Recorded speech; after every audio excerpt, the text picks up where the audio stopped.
Hello everyone, welcome to the video. आजको video चाहिँ पहिलाको भिडियो भन्दा हल्का डिफ्रेन्ट टाइपको छ।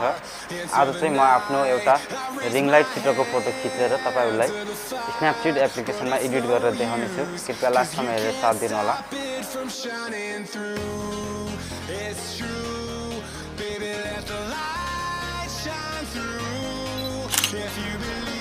मेरो फोटो चाहिँ यस्तो टाइपको आएको छ।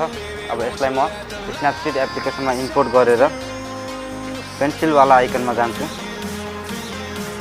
त्यसपछि ट्युन इमेजमा गएर यसको ब्राइटनेसलाई हल्का माइनस तिर लैजान्छु 28 सम्म। त्यसपछि कन्ट्रास्टलाई हल्का प्लस सम्म लैजान्छु म 18 सम्म।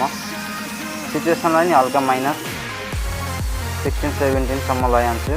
त्यसपछि एम्बियन्सलाई चाहिँ हल्का बढाउँछु म लगभग 36 सम्म। त्यसपछि हाइलाइटलाई हल्का माइनस गर्छु म 25 सम्म।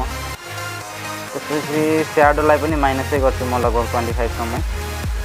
त्यसपछि वार्मलाई चाहिँ हल्का प्लस अनि ओके गरिसकेपछि मैले फेरि पेन्सिल वाला आइकनमा गएर सिलेक्टिभमा चुज गर्छु। त्यसपछि मैले अब चाहिँ ब्याकग्राउन्डलाई हल्का ब्ल्याक गर्न गइरहेको छु। ब्याकग्राउन्डमा टच गरेर यसको ब्राइटनेसलाई -100 गरिदिन्छु अनि ओके गरिदिन्छु। फेरि त्यसपछि पेन्सिल वाला आइकनमा गएर फेरि सिलेक्टिभमा गएर यसपालि चाहिँ यतातिरको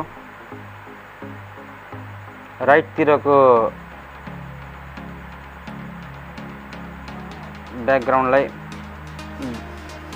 ब्राइटनेस माइनस गर्छु। त्यसपछि यसलाई पनि राइट गरेर फेरि पेन्सिल वाला आइकनमा गएर फेरि सिलेक्टिभमा गएर अब चाहिँ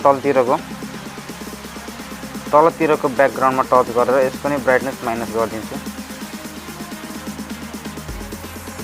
त्यसपछि फेरि प्लस वाला आइकनमा गएर रोटेट अप वाला अप्सनमा गएर फेस स्पट लाइटिङलाई 35 सम्म प्लस गर्छु। त्यसपछि स्किन स्मुथलाई पनि लगभग 35 सम्म लैजान्छु। त्यसपछि ओके गरेर पेन्सिल वाला आइकनमा गएर फेरि व्हाइट ब्यालेन्सलाई टेम्परेचरलाई म हल्का 23 सम्म प्लस गरिदिन्छु। हाम्रो फोटो चाहिँ लगभग एडिट भएर कम्प्लिट भइसकेको छ। यस्तो टाइपको भएको छ हाम्रो फोटो। पहिला यस्तो थियो, अहिले यस्तो भएको छ। आजको भिडियो यति नै छ गाइस। मन परेमा लाइक शेयर सब्सक्राइब गर्न नभुल्नु होला। यदि तपाईहरु पनि फोटो एडिट गर्न चाहनुहुन्छ नि मेरो इन्स्टाग्राम या फेरि फेसबुकमा डीएम गर्नुस्। म तपाईहरुको फोटोहरु पनि एडिट गरेर तपाईहरुलाई सेन्ड गर्दिनेछु। हस्त धन्यवाद।